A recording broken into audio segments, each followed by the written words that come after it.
Hi viewers, welcome to the next part of What If Naruto Was the Son of Artemis That Disappeared. Hope you all enjoy. Thread the Fates Refuse to Cut. Part 2, The Labyrinth Beneath. Chapter 17, What Didn't Break This Time.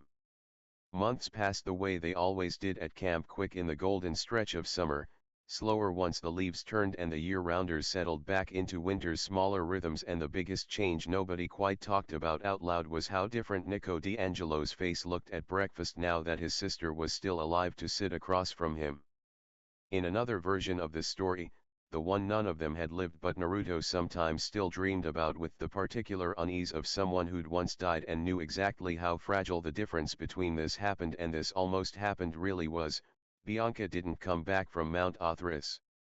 In that version, Nico's grief curdled fast and ugly into something Hades' shadow-touched children were dangerously good at curdling into, and by winter he'd have vanished from camp entirely, chasing ghosts of his own into places a 10-year-old had no business going. In this version, Bianca showed up to breakfast every morning with silver hunting gear and an increasingly long-suffering patience for her little brother's card games, and Nico, while still odd, still intense, still prone to vanishing into the shadows of the pine trees when he needed to think, had a sister to roll his eyes at instead of a grave to visit, and that difference, Naruto had come to understand, was worth more to the shape of the future than almost anything else that had happened on that mountain. "You're staring again," Nico said one morning, not looking up from the mythomagic cards he'd spread across the table with the serious concentration of a general planning a campaign. "Occupational hazard of having died twice," Naruto said. "Makes you appreciate breakfast tables that still have everybody at them." Nico considered that with the unervingly direct attention only children and the very old ever really managed. "Bianca said you almost didn't come to this one." "The second time. She said it was close." "It was." "Would you do it again? Take the hit for someone?" Naruto didn't answer right away, and when he did, he said it plainly. The way he'd learned across 3,000 years and 2 deaths was the only way that ever actually landed with kids who'd seen too much too young. "Every time," he said. "That's not bravery, kid. That's just what it means to actually love somebody. You don't get to only mean it when it's convenient." Nico turned that over, nodded slowly, and went back to his cards, but he set one of them, Naruto noticed, gently in front of the empty seat beside him, the way you'd leave a place at the table for someone you didn't have to grieve anymore. Dash. It was Grover who brought the first real trouble of the new year, stumbling into the big house one gray March afternoon, reeking of panic and old tunnel dust, babbling about a maze that shouldn't exist folded up beneath half the world, about Pan's trail running straight through the middle of it, about a name that made Chiron's old, weathered face go still in a way Naruto hadn't seen since the night he'd come back from the dead, deadless. "The labyrinth," Chiron said, low, like the word itself cost him something to say aloud. "It has woken again." Across the room, Naruto felt something old and wary stir behind his ribs, a 1,000-year dead instinct that had learned, the hard way, exactly what it felt like when a storyboard got rearranged by something patient, ancient, and not remotely finished with them yet. "Great," he said. "Love a maze. Never once gone badly for anybody." Dash. Chapter 18, What the Maze Wants. Chiron called the council together within the hour, and this time there was no long argument about numbers. "The labyrinth," he explained grimly, pacing tight circles by the hearth, "wasn't the kind of thing you sent 5 heroes marching into on a set prophecy. It was the kind of thing that decided, on its own, how many of you it let back out. Daedalus built it to be alive," Chiron said. "It has grown for 3,000 years since, spreading itself under every city on Earth that was ever worth conquering. If Luke finds its heart, finds Daedalus himself, and convinces him to hand over the string that lets an army walk it door to door, he will not need to breach our borders at all. He will simply arrive in our dining pavilion. Overnight." The room went very quiet at that. "So we get there first," Percy said. "So we get there first," Chiron agreed. and we convince an architect 3,000 years dead tired of being used by every side of every war to not hand a titan the keys to Olympus's back door. Naruto had gone still in the corner in a way that made Zoe glance at him twice before she understood why. Daedalus, he said slowly. I know that name. Not from history. From Elysium. Every head in the room turned. He's there, Naruto said. Was there, anyway, back when I was the whole eternity of it. Sat by himself most of the time. Didn't talk much. Grief does that to people, even dead ones, especially the ones smart enough to know exactly how much of it was their own fault. He looked up, something old and tired and knowing in his face. If he built himself an escape route out of death itself, out of the underworld's own rules, that tells you everything about how much he still doesn't think he's earned the rest he's owed. That's not a villain, Chiron. That's a man 3 millennia into running from a debt he can't stop believing he owes. That may be the most useful piece of intelligence Olympus has had on this man in 3,000 years, Chiron said quietly, and you have had it since before the quest was even called. In my defense, Naruto said, nobody usually asks the dead guy for character references. The quest itself formed faster than the last one had Percy, Annabeth, Grover, and, over Chiron's now entirely token protest, Naruto, who by this point everyone in the room understood well enough not to bother arguing with. Zoe wanted to go too, and might have, if Artemis herself hadn't intervened, quiet and firm, resting a hand on her lieutenant's shoulder in the corridor outside. I need you above ground this time, Artemis said. If Luke's army does reach the surface first, the hunt needs to be ready to meet it, and I need my most trusted blade standing at that line. Not beneath it? Zoe didn't love the answer any more than Bianca had loved a similar one months earlier, but she'd learned, across 3,000 years of service and one very long, very close call on a mountain, exactly how much weight to put behind her lady's need. She caught Naruto alone by the entrance to the woods before the four of them left, snow-quiet dusk settling over camp. Come back, she said, low, no room in it for argument. I did not spend 3,000 years and one very inconvenient stab wound getting used to keeping thee, only for thee to go get lost in a maze that has swallowed better heroes than either of us. Wasn't planning on getting swallowed, Naruto said. Mazes and I have a great track record. 0 for 1, but that one wasn't even my fault. That is not remotely reassuring. Yeah, I know. He caught her hand, quick, and pressed something small and worn into her palm before she could argue a battered old fox-shaped charm he'd apparently kept through 3,000 years of death and Elysium stillness without ever once losing it. Hold on to that till I'm back. Figure it's earned a new job, being something to come back for instead of something to remember someone by. Zoe closed her fingers around it without a word, and watched him disappear down into the dark mouth of the entrance Grover had found near the edge of the strawberry fields, a crack in the earth that shouldn't have existed a week ago, patient and hungry and very, very old. Chapter 19, Into the Dark. The labyrinth did not look the way any of them expected, which Annabeth said, grim and clipped, was exactly the point. It looked like whatever it needed to look like to keep you walking deeper.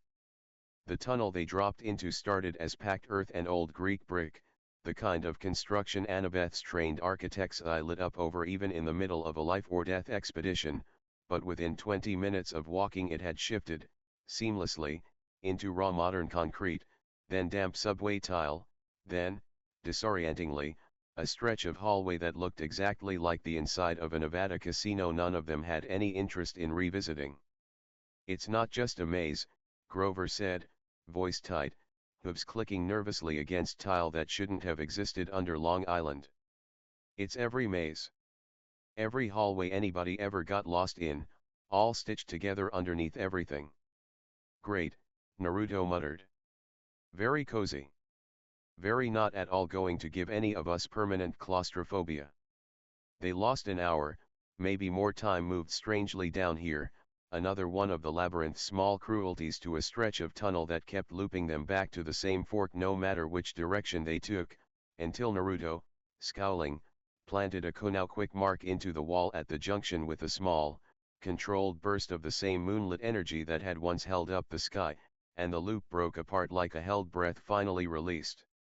Marking territory, he said, at Percy's raised eyebrow. Old trick. Works on mazes, works on genjutsu, works on anything that's trying to convince you the world's smaller than it actually is. You just have to leave something real behind to prove it isn't. Annabeth looked at him for a long moment after that with the particular sharp calculation Percy recognized from every time she filed something away as useful. Remember this. You keep doing that, she said. Things that shouldn't work on Greek magic. Working anyway. Yeah, well. Naruto shrugged, not quite meeting her eyes. I wasn't born into this Pantheon's rulebook to begin with. Some rules just don't know I'm supposed to be following them. It was past the casino tile stretch, deep in a passage that had started, ominously, sloping downward into warm, sulfur-tinged dark, that they found the first sign they weren't alone down here: scorch marks on the tunnel walls, old and new both, and a low, distant sound that might have been wind through stone or might have been something enormous, breathing, very far away, patient in the particular way only very old, very hungry things ever managed to be patient. Grover stopped dead in the tunnel, ears flat back against his curls. That's not the labyrinth, he said, quiet and scared in a way none of them had heard from him since Westover Hall. Something's already down here with us. Naruto's hand went to the kunai at his belt, old instinct surfacing fast and sure beneath 3,000 years of rust. Then let's find out what, he said, before it finds out about us first. Chapter 20, Antaeus's Arena. The tunnel spat them out into an arena. There was no gentler way to describe it: sand underfoot instead of stone, torchlight instead of the labyrinth's usual sourceless gray glow, and tiered stone benches rising up on all sides carved with trophies that made Percy's stomach turn the moment he understood what he was looking at: skulls, dozens of them, some clearly monstrous, some unmistakably not, mounted along the walls like a collector's proudest kills. The giant waiting in the center of the sand was easily twice Percy's height, skin the deep red-brown of desert clay, a grin on his face like Christmas had come early. Guests, the giant rumbled, delighted. Mother sent me guests. Antaeus, Annabeth breathed, gripping her knife tighter. Son of Gia. Don't let him touch the ground. Whatever you do, every time he does, he gets stronger. That's a fun rule, Naruto muttered. Very fair. Very not rigged at all. Antaeus laughed, a sound like a rock slide. You know the old stories. Good. Makes the losing sting more, when you understood the rules and lost anyway. He rolled one massive shoulder, sand crunching under his feet. One of you. Single combat. The rest may watch, or may run the maze. Will have you again soon enough regardless. I'll go, Percy said immediately. No, Naruto said, already stepping forward, something old and settled coming over his face, the look of a man who'd done this particular kind of math 1,000 times across 1,000 years and always came out the same way. I've got this one. You don't even know how his powers work, Percy protested. I know exactly how they work, Naruto said. Guy gets stronger every time he touches home ground. Classic problem. Classic solution. He rolled his neck, grinning in a way that had nothing friendly left in it. You just don't let him touch it long enough to matter. Antaeus, delighted by what he clearly read as fresh meat, too foolish to be afraid, didn't wait for further negotiation. He closed the distance in 3 enormous strides and swung a fist the size of a boulder. Naruto wasn't there when it landed. He was already behind the giant, moving with the same impossible, moonlit speed that had ended Dr. Thorne's fight in Westover Hall in under 2 seconds, striking hard and precise at the back of Antaeus's knee before the giant had even finished turning to look for him. Antaeus staggered but didn't fall, catching himself with one massive palm flat against the sand, and Percy watched, horrified, as the giant's muscles visibly swelled, his grin sharpening with fresh, stolen strength. "See," Antaeus said, delighted. "This is why nobody wins." "Yeah," Naruto said, breathing hard, already circling again. "I clocked that. Working on it." He didn't let the giant touch ground again after that, not once, weaving and striking in patterns that kept Antaeus stumbling, off balance, forced up onto his toes and away from any solid contact, 3,000 years of hard-won reflexes turning the fight into something closer to a very violent dance than a brawl. It cost him. Percy could see it costing him, sweat and strain and the particular white-knuckled focus of someone running an old, expensive trick right up against its limits, but slowly, inexorably, Antaeus's confused fury started curdling into something closer to fear, a giant realizing, for the first time in longer than he could remember, that his oldest advantage simply wasn't going to be handed to him.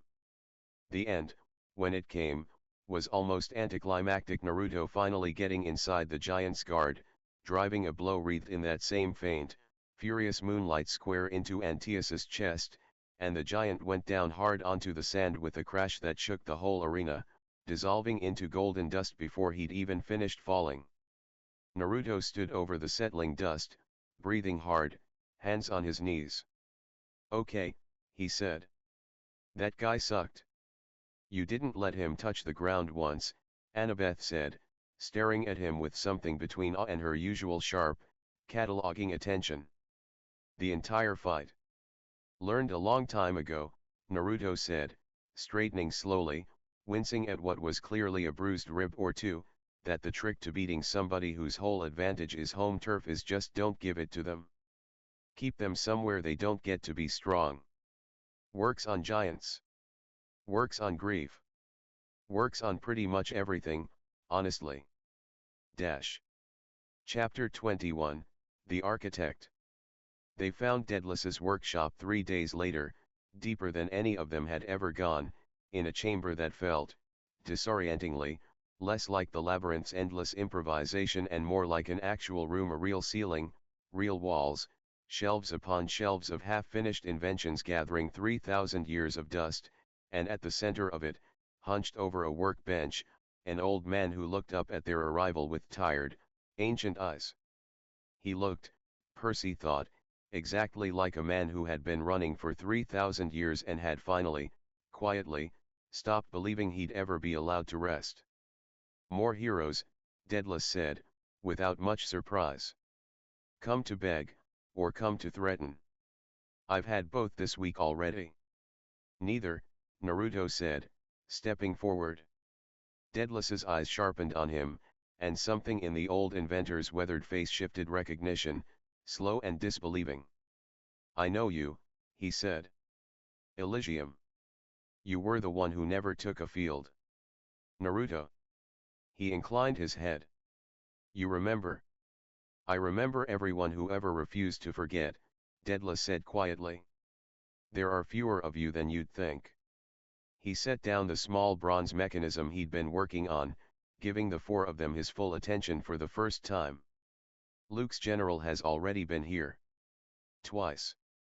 Offered me a great many things I no longer want, in exchange for a string that would open every locked door in the world to a Titan's army." "You didn't give it to them," Annabeth said, careful, hopeful. "Not yet." Daedalus's mouth twisted, old and bitter. "I am tired, girl. 3,000 years tired.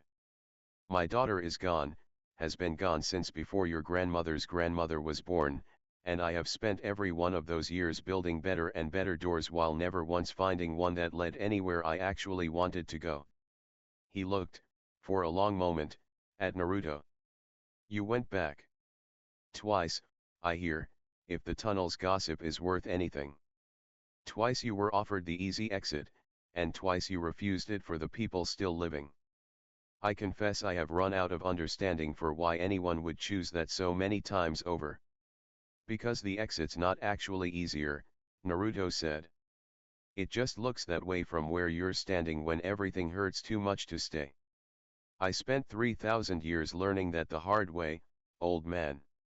Rest you haven't earned yet doesn't feel like rest. It just feels like more running, dressed up quieter. Daedalus was silent for a long, long moment, the workshop's dust-heavy quiet pressing in around all of them. Cronus's general returns within the week for my answer, he said finally. I do not know, even now, which way I will choose. But I find myself for the first time in longer than I can remember genuinely wanting to hear the argument for staying, instead of already halfway out whatever door offers the least pain. Then let us make it, Percy said. All of it? Whatever it takes.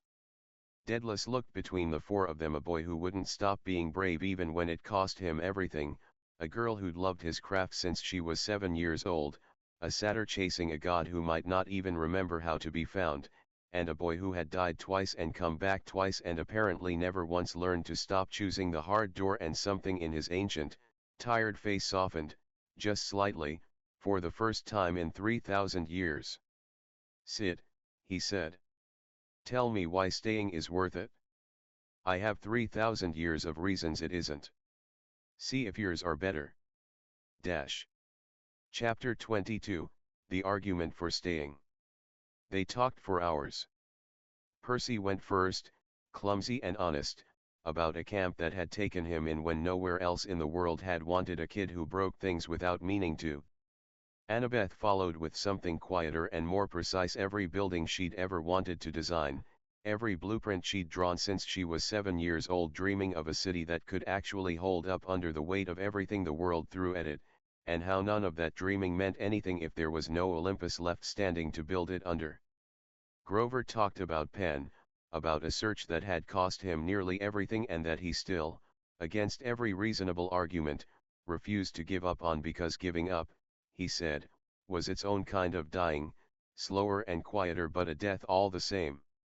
Naruto talked last, and talked least, but what he said settled into the workshop's dusty silence heavier than anything that had come before it. You built wings once, he said. For your son. Best set of wings anybody'd ever made, probably. And it wasn't the wings that failed him, old man. It was that nobody ever taught either of you that some kinds of freedom cost more than they're worth if there's nobody left on the ground who loves you enough to want you to come back down. He met Daedalus's eyes, steady, unflinching. I died reaching for exactly that kind of impossible freedom once, thought if I could just hold the line long enough, buy enough time, it'd be worth whatever it cost me to disappear. And you know what I learned, waiting 1,000 years in the ground for someone to come get me? The staying's the whole point. Not the escaping. The staying is what all that running's actually for. Daedalus didn't answer right away. He got up instead, moved to the far wall of the workshop, and drew back a heavy cloth curtain Percy hadn't noticed before, revealing a small, careful shrine, a single pair of half-finished wax and feather wings, preserved across 3,000 years, and beside them, a boy's simple bronze compass, worn smooth from handling. Icarus flew too high, Daedalus said, voice rough, because I never taught him the staying was the point either. I taught him only how to leave. He turned back to face them, something in his ancient face finally, visibly settling into a decision he'd clearly been circling for far longer than the week Luke's general had given him. Cronus's general will not get his string from me. But understand, refusing him does not end this cleanly. He will not simply walk away disappointed. We know, Percy said. Then we had better move quickly, Daedalus said, already turning back toward his workbench, pulling free an old, worn leather satchel of tools with the brisk energy of a man who had, for the first time in 3 millennia, found something worth the effort of hurrying for. Because if my instincts about that general are correct, he has already stopped waiting politely for my answer. Dash. Chapter 23, What was already moving. The ground shook before Daedalus finished the sentence. Not the labyrinth's usual restless shifting, this was deliberate, heavy, purposeful, the unmistakable rhythm of something enormous moving with intent through the tunnels beyond the workshop. Grover's face went white. "That's not the maze," he said. "That's camp. I can smell her from here, snake and rot and old anger." The general's jailer, Daedalus said grimly, already sweeping tools and half-finished mechanisms into his satchel with the efficient haste of a man who'd clearly packed for a sudden departure more than once in 3,000 years. "She does not ask twice for an answer. If Luke sent her ahead of himself, he already suspected I would refuse him. How do we get past something like that?" Annabeth demanded. "You don't fight camp," Daedalus said. "Not down here, not on ground she's had 3,000 years to make her own." His eyes flicked, sharp and assessing, to Naruto. "You use the one trick even a jailer that old has never had to plan around." "Which is?" "An exit she doesn't know exists yet," Daedalus said, already moving toward the far wall of the workshop, hand pressed flat against stone that shimmered, briefly, under his touch, revealing a seam that hadn't been there a moment before. "I have spent 3,000 years building doors nobody else could find. Today, for the first time since my son fell from the sky, I intend to use one to save someone else's life instead of just running from my own." The door he opened didn't lead further into the maze. It led up a straight, brutally steep shaft of packed earth and old roots, daylight glimmering faint and impossibly close at the very top of it. "That comes out near your camp's borders," Daedalus said. "Go. Now. Warn them. Camp was never truly hunting me down here." She was clearing the way for what's coming up through every other door in this maze the general already knows how to open. Percy's stomach dropped. "The army." "The army," Daedalus confirmed grimly. "And unless I am very wrong about how patient a Titan actually is once he's tired of waiting politely, I suspect it is already on the march." Naruto was moving before anyone else, hauling himself up into the shaft with the fast, sure grip of someone who'd climbed out of worse holes than this one. "Then we beat it there," he said, glancing back down at the others. "Camp doesn't get to fall because we spent too long being polite about a door." Behind them, deep in the tunnels, something ancient and furious let out a shriek that shook dust from the workshop ceiling. Camp, arriving at an empty room, and finding, for the first time in 3,000 years, that her prisoner had chosen, at last, to run towards something instead of away from everything. Chapter 24, The Battle for the Hill. They came up out of the earth into chaos, already half-formed smoke on the wind from somewhere near the tree line, the horn blast of Camp's alarm still echoing off the cabins, and a line of monsters and half-blood traders spilling out of a tier in the hillside near Zeus's fist that hadn't existed an hour ago. Chiron was already at the front of the defense, bow drawn, directing campers into formation with the calm, terrible efficiency of someone who'd trained heroes for 3,000 years specifically so this exact moment might go slightly better than it otherwise would have. Clarice and the Ares cabin held the eastern line. The Apollo cabin rained arrows down from the ridge above the dining pavilion. And cutting a brutal path straight up the middle of it all, golden scythe gleaming, was a face Percy hadn't seen up close in far too long. Luke, or what was left of Luke, wearing Cronus's growing patience like a second skin, expression flickering, wrong, between a boy Percy used to know and something ancient and cold looking out through his eyes. Naruto didn't hesitate. He was moving toward the worst of the fighting before Percy had even finished getting his bearings, cutting through a knot of Dracini with brutal, economical strikes, clearing space for a cluster of younger campers who'd gotten cut off from the main line. "Get behind the cabins," he told them, hauling a stumbling Hermes kid upright by the collar. Go, I've got this." Above the tree line, Silver flashed Zoe and the hunters, arriving at a dead run exactly when the line needed them most, arrows finding their marks with the same merciless precision Percy had watched carve through worse odds than this on a mountain months earlier. Zoe cut a path straight toward Naruto without seeming to think twice about it, back to back with him in an instant, the two of them falling into a rhythm that looked less like coordination and more like something that had simply always fit. You were supposed to stay above ground, Naruto shouted over the din, driving his blade through a hellhound's flank. I am above ground, Zoe shot back, loosing an arrow into a charging Laestrygonian giant without breaking stride. This is precisely where I said I would be. Fair. The fighting was ugly and close and went on far longer than any of them wanted, the line bending and nearly breaking twice before Chiron's tactics and sheer camper stubbornness held it. It was Luke Cronus, wearing Luke's increasingly strained body like a coat 2 sizes too small, who finally broke through toward the big house itself, scythe raised, expression gone entirely cold and inhuman in a way that made even Percy's blood run frozen. Naruto got there first. Cronus, he said, planting himself squarely between the Titan and the porch, blade already up. Been a while. Heard you got real irritated about me showing back up on the board. The huntsman's whelp. Cronus's borrowed voice came out layered and wrong, ancient malice grinding under Luke's familiar cadence. I told the boy you were an inconvenient thread. I did not expect you to be a tedious one as well. Yeah, I get that a lot. The fight that followed was fast, brutal, and closer than Percy liked watching from where he'd wedged himself defending the porch steps. Cronus's borrowed strength and 3,000 years of patient, calculating cruelty against Naruto's own 3,000 years of hard-won reflexes and a moonlit, furious will that had already refused to stay dead twice. Neither of them landed a killing blow. That was never really the point, not here, not yet. Cronus was testing, probing, learning the exact shape of the piece Hades had put back on the board, and Naruto knew it, matched him blow for blow without ever quite letting himself get pinned down long enough for the Titan to learn everything he wanted to know.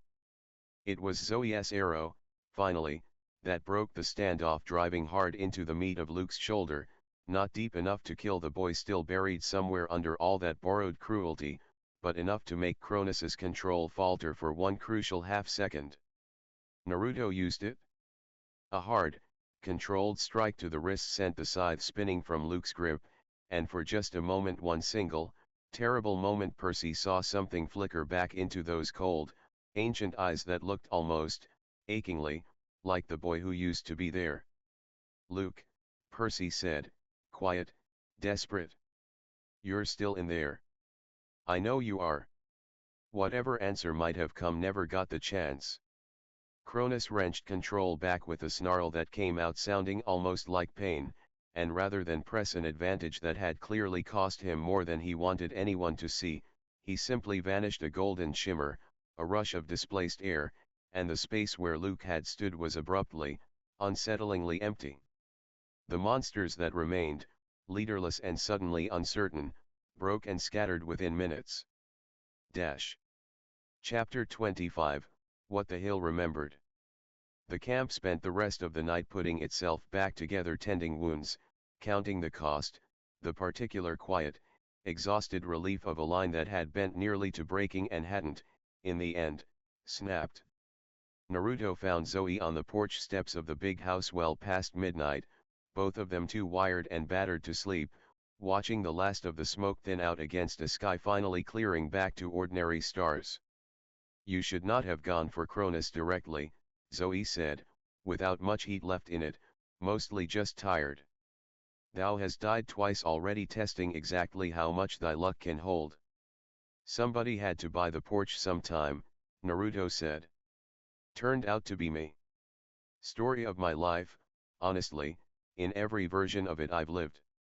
It does not have to keep being the story, Zoe said, quieter now, and there was something in it that wasn't quite a request and wasn't quite a demand, just 3,000 years and one very close mountain finally admitting, plainly, what it wanted. I would like there to be a version, eventually, where the story is simply that thou stayed. Nothing more dramatic required. Naruto looked at her for a long moment, something soft and unguarded finally settling into his tired face. Yeah, he said. I'd like that version too. Below them, Daedalus stood at the edge of the strawberry fields, looking out over a camp he'd just helped save instead of a maze he'd spent 3,000 years hiding inside, and for the first time since his son had fallen from the sky, Something in his old, weathered face looked, if not entirely at peace, at least genuinely willing to try. Chiron found him there near dawn, and the two old, weary survivors of very different wars stood together a while in silence, watching the sun come up gold and ordinary over a hill that had, once again, held. Cronus will not stop, Chiron said eventually. Not for this. Not for 100 defeats like this one. No, Daedalus agreed. But tonight, at least, he did not win. Above them both, on the porch, Naruto and Zoe sat shoulder to shoulder in the thinning dark, saying nothing else at all, simply staying, which, as it turned out, after 3,000 years of every other version of this story, was exactly the point. That is of part 2. If you want me to write more, like and comment below. Thanks for watching.